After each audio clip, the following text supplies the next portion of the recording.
We're going to be discussing this at much more length. And in studio, we have with us Brigadier General Israel Relik Shafir, former commander of the Tel Nov Air Base. It's good to have you with us, Relik, to discuss these matters. Also joining us is former Ambassador Avi Pazner. We're going to be discussing so many topics together in studio. I want to start with you, though, to give us a brief idea of what we're looking at on the Lebanon front right now, because we have seen escalation after escalation after escalation. It's been 7 months of using the term escalation.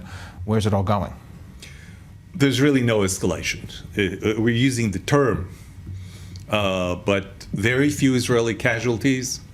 They keep on targeting areas of their interest, which is empty housing and several points of contention, like the one in Har Dov and other places of contention that had been on the table in negotiations and friction between Israel and Lebanon for many years.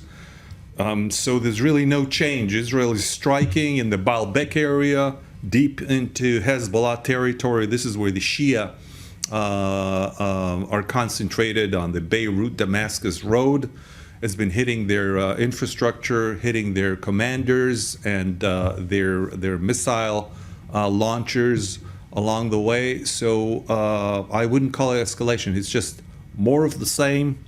They are able to keep our inhabitants away from their homes. We're keeping their inhabitants away from homes, about equal numbers that are displaced.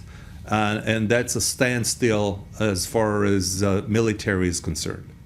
Now, we did see something that didn't look quite like a standstill. Earlier in the week, we had the IDF, we had Gallant himself saying that Israel has taken out something like half of Hezbollah's southern area commanders in Lebanon.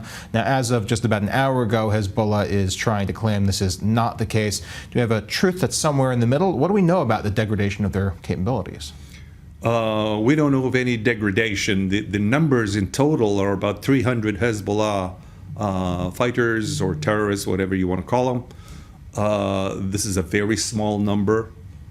And the number of caches of weapons that had been hit, we can't really say because we don't know the percentage, or at least the military is not telling that information to the public. And so the war or the skirmishes along the border, you can't call it a war, is at a low threshold. And we can't really say that we've taken a lot of power off the Hezbollah. So it's a more of a war of words than an actual war, and the attrition is there, though. Well, stay with us. We're going to be discussing this topic and so many others in a brief moment.